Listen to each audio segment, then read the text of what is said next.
Hey everyone, welcome to Danny Chats. This is episode number 27, and it's the first of the sort of a three-way chat with Jeff and Ryan, aka the Kidney Boyz. So, how's it going, Jeff? Good. How are you? Very good, very good. How's it going, Ryan? It's going good. Good man, good man. I see you have your hands full. You've got a few kids there. Yep, 4 daughters. Oh wow, all daughters as well. Yep. Jesus. That's, The lonely man. yeah. That's a tough life. Fair play, fair play. So I've got you both here because you're both part of the transplant community, and you both had kidney transplants, right? Mm-hmm. Yeah. Correct. So do you want to go tell me a bit about yours, Jeff? Yeah. So I've had 2 kidney transplants in my life. First one I was 6 years old. So it was a much different experience than when you get one as an adult. So the first one lasted over 24 years, and that one was from my mom. You kind of figure that's a really good run to have with a kidney, to have it for 24 years before any kind of an issue. And then about a year and a half after being, or I think maybe a little over a year after being on dialysis for the second one, my cousin was ironically also a match. So I've gotten really lucky with 2 family members being matches enough to get me 2 really good kidneys. And I'm about 4 years out now from this kidney, and I'm feeling great. So yeah, I'm very thankful that I've gotten it twice, you know? Yeah, man, that's an incredible story. And like you say, you've got a nice family.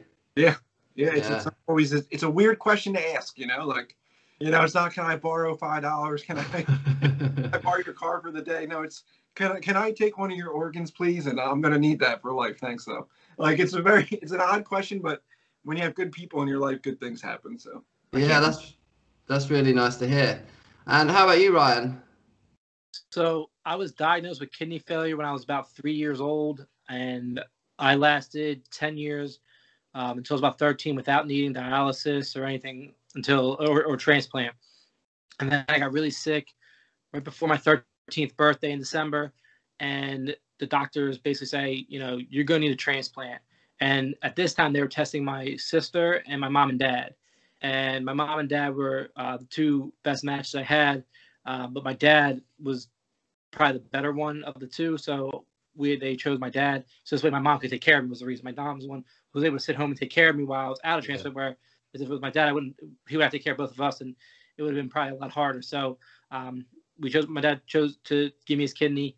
And I got that done on March 7th, 2001. And 20 years later, here I am still kicking with this 1 kidney and trying to go as long as I can with this one to keep it going. That's really good. That's really good. And so you're both on medication, I take it? Yeah. Yep. Yeah. Because I saw you guys had a video out last year. You were sort of trying to petition for Medicare for kidney transplant patients. Is that right? Yep. Yeah. The bill was passed. We actually got everything to pass earlier, late 2020? December, maybe November, December 2020. I'm pretty sure it's like December 31st. It was like the last day of the year they approved it, I'm pretty sure. Yeah. Somewhere. Like they literally, the cutoff, they made it right to or maybe it was before Christmas time. I guess it was around here. So it was like right before the cutoff, they just passed the bill. So what does that mean for you guys? Mainly it's from what we've gathered so far, there's still a lot of details within the bill that they are working for, because I don't believe it goes into effect until, I believe, 2023, 2024, is that before, in what they had was you would receive Medicare for 3 years post-transplant. And then after that point, the government considered you healed. Yes. But it's not as easy as that. Yeah. We still have to take those after 3 years. So it's not a temporary fix. So, because you still have kidney disease at the end of the day, you just have something that's giving you a livable life. So what they believe, from what we've kind of gathered so far, is if you are unemployed, if your insurance is a lower tier that wouldn't cover it, they will cover it for the length of your life. And cover your medications, because there has just been so many instances where people have seen that they're cutting their meds just to make it to the end of the month. So if you're supposed to take 2 pills in the morning, 2 pills at night. They're stretching it to 1 and 1. So instead of it lasting 30 days, it would last 60. Yeah. But there's a reason you're taking 2 and 2. That's the necessary dose. By self-dosing yourself, you're going to cause failure to your organs faster, and then you're going to be back on the list, and we're going to be doing this all over again. So I think it's going to really, really help a lot of transplants. You're going to see less transplants needed because of this. And they said at the end of the day, it actually saves them money, saves the government money by having us receive this benefit instead of not receiving the benefit. Yeah, I was going to say that. It must be because it's a strain on your healthcare system having these people, having to go back for, like you say, repeat transplants if they're cutting down on the meds. Yep, they're not cheap surgeries, so it's something no, not at all. Have a ton of, so we're hoping that it really does help people because, I mean, we have a lot of obstacles as is, so it's nice to kind of have some kind of bone thrown your way to help us out. So yeah, I always say that, like, talking to you guys from America, it's just such a different healthcare system to what we have, and I can imagine what it's like having that extra stress. Yeah, it's not easy, right? Right. No, you got 4 daughters to pay for.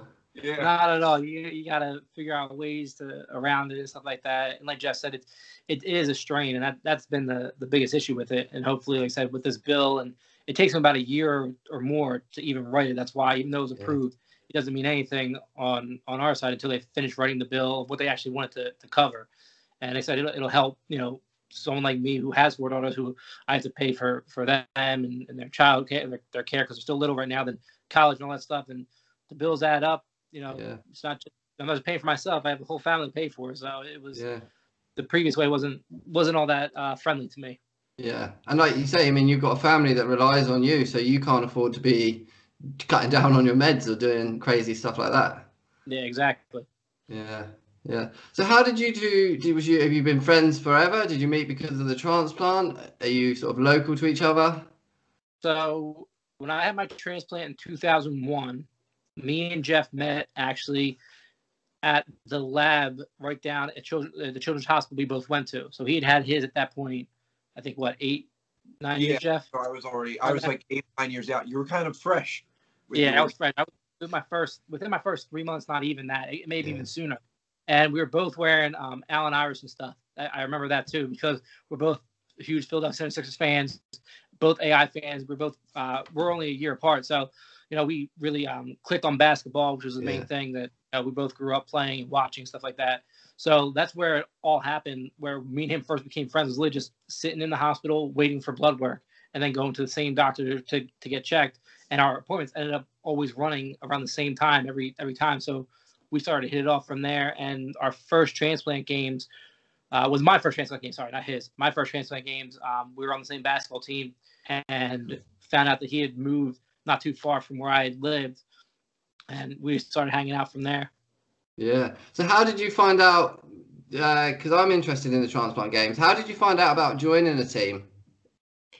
Each city in America has their own Gift of Life coalition that kind of will place you. They will reach out if you want to join. There's tons of different. If you go on, I believe, what is the website now? Because they feel like they change every 4 minutes. Is it Donate Life or TransplantGamesOfAmerica.org, correct? TransplantGamesOfAmerica.org is where you can go to gather information, because that'll have the team captains as well as the countries as well, because they'll have the different countries on there. Because there's also the World Games, which is a completely different website that's run, and that's where all the countries get together and they play in games as well. So there's 2 different versions. They still do have other countries in the U.S. games. So if you go on that Donate Life that Transplant Games website, if you find the team leader, there will be one in your area. You reach out and say, "Look, I'm interested in playing in the games." Usually they reach out. They kind of just give you a simple form to fill out. You get a doctor's note at some point. Obviously not this year. It's a weird one we're doing. It's very virtual. So it's going to, like you just did Texas Hold'em yesterday, correct? Yes, I did. Poker. How'd you do? Not that good. I was in the middle of doing some recording at the same time, so it kind of threw off. I think I ended up 48th place, something like that. So not where I like to be. No. But so they have a lot of these things going where it's going to be virtual this year. But honestly, if you can get out to do it, it's one of the most fulfilling things you get to do, because to be around that many people who feel the same way, who have the same, like, because there's just issues that, like, that honestly, one of the reasons that me and Ryan kicked it off so well was because of that same exact thing. Is you can have tons of friends when you were young and stuff like that, but they, at the end of the day, don't understand what you're going through. You know, if you get a cold and, you know, Bob over there gets a cold, you guys can talk about that. But kidney disease isn't something I can just say, like, my buddy, like, hey, can't do this because of this. They would just look at you like, I don't know what that means. Where, you know, Ryan's like, you can text someone about literally a level in your blood that might seem weird to you. I can't ask just anybody about that. Like, hey, man, have you ever had yours do this?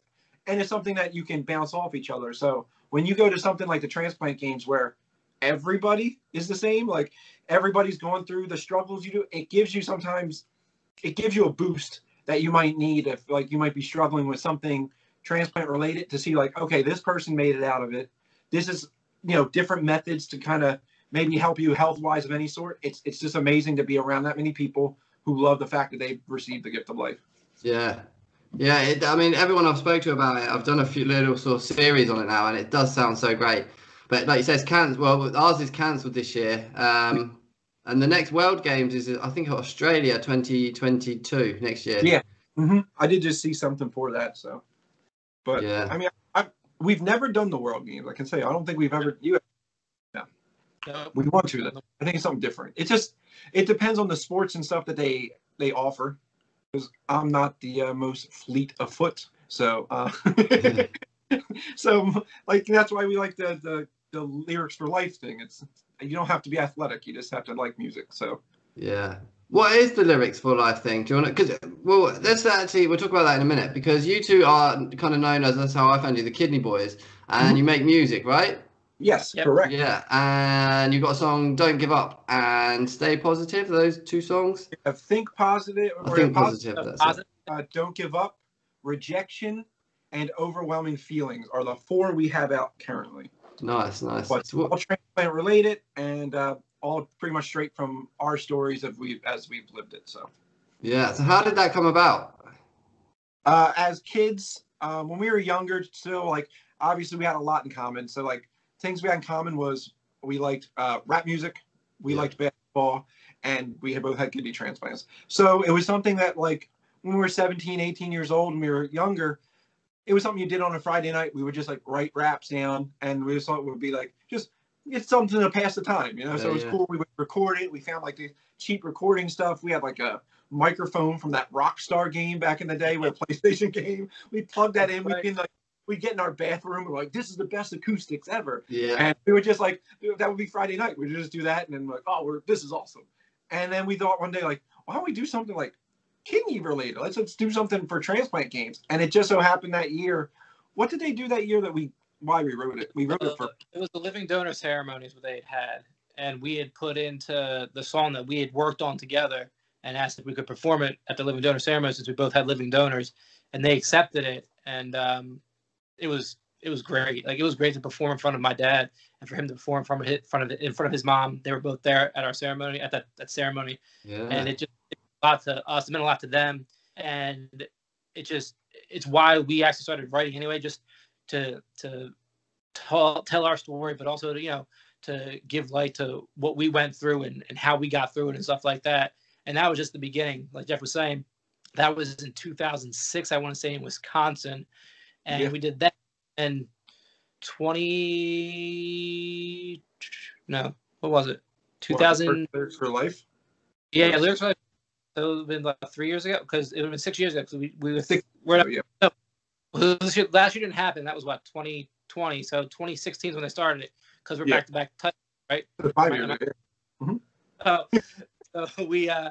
So in 2016 they started the Lyrics for Life competition. And me and Jeff looked at each other and said, you know what? We got a catalog of just lyrics music we've been working on. So let's do that in 2016. And it was, we did it. We were doing it for fun. It was never anything like we were fully recording. And when we performed those songs, people were coming up to us going, hey, where can we find your music? And we're like, our computer. Didn't know any better. We didn't expect any of that. Like, we wrote it because we wanted to raise awareness and, make people aware of, organ donation, stuff like that. And actually at those games, someone had come up to us and said that they actually went and became an organ donor right after hearing our music, which is what we started anyway. That's incredibly powerful. That is really. Exactly. And like, that's why we started doing it, was to raise more awareness for people to become organ donors. So like, when we heard that, we were like, wow. But then we were like, yeah, you can't get it because we hadn't put it out there. Yeah. So by the next games, we had worked on all that kind of stuff and the logistics and doing all that. And then we started releasing it, as you've been seeing, like I said, on all the different platforms. Yeah, I'll put a link to your either your Instagram, or there was a link on your Instagram that went to music download. So I'll put that link up in the comments below this, so people can go and check it out. Appreciate that. Thank you. So what's the Lyrics for Life competition? I've not heard about that. So basically, it's like the singing talent competitions, like the American Idol and all those. They basically just wanted to do something like that, where you just get to, there's three, you choose what, 3 rounds or 2 rounds? So it'll be 2 rounds. Preliminary round, you'll come in and you can either do an original song or you can do a cover song. So if there's just like a song you like, that it doesn't have to be transplant related at all. Yeah. It can just literally be a song that you love. We had people do Kings of Leon. Like, there's people who've done things from all sides of the spectrum, country music, R&B, whatever it was that they really appreciate it and love singing. That's what they did. And then the judges will judge you on, obviously, how the song was, what was it originally composed, and they had a few different factors in it. And so then you'll get pushed to the second round. So you need a total of 3 songs ready. You'll do the first song in that first round, and then after that you have 2 songs you have to perform in a second round on the second day. It's like over a 2-day span. So it's a lot more than we thought it was, because we didn't know that rehearsals for this is 7 in the morning. Wow. We will tell you one thing. If you come to the Transplant Games, it will be fun, but it is not a vacation. You need a no, afterwards. not at all. There is so much that goes into it. I didn't even see my parents half the time we were at the Transplant Games, because there's always something you need to be doing. So we have we literally, the performance itself will be maybe at 1 p.m., but at 7 a.m. you have sound check, and then sound check goes a couple hours. Then you come back at 1, you do that for a couple hours, and you're consistently moving, but you're having so much fun you don't think of it like, why am I getting up 7 a.m. on vacation? Yeah. But I'm telling you, it's something that I think anybody would enjoy. I don't ever discourage anybody from trying it. Even if you've never sang in front of a crowd, just do it. It's fun. Everybody cheers everybody on. No one's booing you. It's not, there's not Simon Cowell out there, Everybody gives you encouraging words. So honestly, it's a good time. It really is. Yeah, we met a lot of good people, and we made a lot of friends just by doing the Lyrics for Life and just being people who just love to sing. And I said none of it was all original. It was just, they sang songs about whatever it was, just trying it out and having fun with it. That's what it's all about, having fun. So how did you find performing at the Transplant Games? Because there's a big difference between writing and singing in your bathroom, like you say, and then to stepping on stage in front of people. Because I don't like talking in public in front of 10 people, let alone however many, Oh yeah. It's not the same. Because the first year we did it, all right, that was before we had the newer songs we put out. We did one called Donate Life and something else. What was the other one we had? And Second Chance. And they were it was Second Chance and Donate Life. They were very bad covers. It was what we could do at the time. And I remember the one song, I just stopped singing because I could not remember words. I just well, we lost because I don't remember anything. And because it's a lot more than you remember, just doing it in your bathroom when all of a sudden there's thousands of people staring at you, and some are your family. You're like, sorry guys, I think I just embarrassed everybody.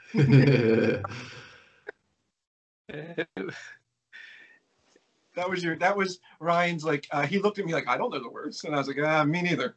So we just kind of danced ourselves off the stage ourselves. It was that. But it's definitely it's different. But by the second one, we kind of we understood what we had to do and was a lot less stress. We practiced a lot. The first one I don't think we really practiced. The second one we lived at each other's house for it felt like the amount of time we spent, and it was nightly. We're going to record it, and we're just going to keep on saying it hours and hours and hours a night to make sure that at least the words won't get messed up. We might crap, but the words will sound good. So it's something you have to learn, because some people, they come out, you don't realize it, you're all shaky, and it's a lot. It's definitely something, but it's kind of an adrenaline rush and pretty cool at the same time, I think. Yeah. I mean, I'm still nervous every time we do it. I still get nervous, but the adrenaline rush just brings it all out. You get on stage, you're nervous. As soon as you open your mouth, start to sing, it's just like, okay, like we're ready to go. And it's just, it's great. It's a great feeling. I said it is very, very nerve wracking, and you do get I still get a little nervous in the very beginning. And like the one thing that was new to us was sound check. Like all these people who were doing sound check definitely had sung before, because they're like, our vocals, low my vocals. I look at Jeff looks at me, and I'm like, we good? Yeah, we're good. It's like, our first time at all. We had fun. It was for different changes. Like, could you change the bass in the third row? And I was like, Brian, we don't know what that means. What's that? Like, how does it sound? Like, well, did you hear it? Then I guess it sounds fine. Let's go. Yeah, I run live music events, and I still don't know anything about that. I have a technical side that do all that. Yeah, that's what I'm saying. I give them credit, man. The technical side of that is no thanks. Let me just give me a microphone. Yeah. It's really good that you guys sort of did that first one, and although it didn't go to plan, you went back and you did it again. Mm-hmm. It didn't put you off. Because we won the first one. We didn't think we would win it at all. We still won it because of the original songs. We didn't know that. We thought it was an original competition. We thought that was what you were supposed to do, was write great original songs.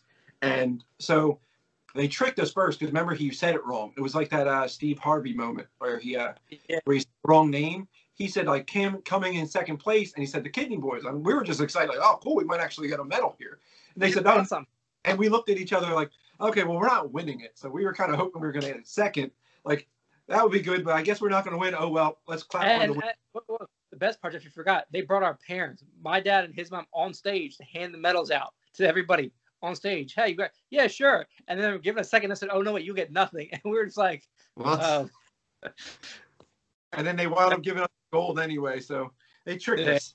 And then the second year we won because we figured it out. So we're looking to win a third one this year. Well, this year they're not doing it the same way. No, we're still doing it, but they're not judging it. So we're only doing one song this year that we haven't released yet. And then in San Diego in 2022 is when we're going to have it back to full, I believe.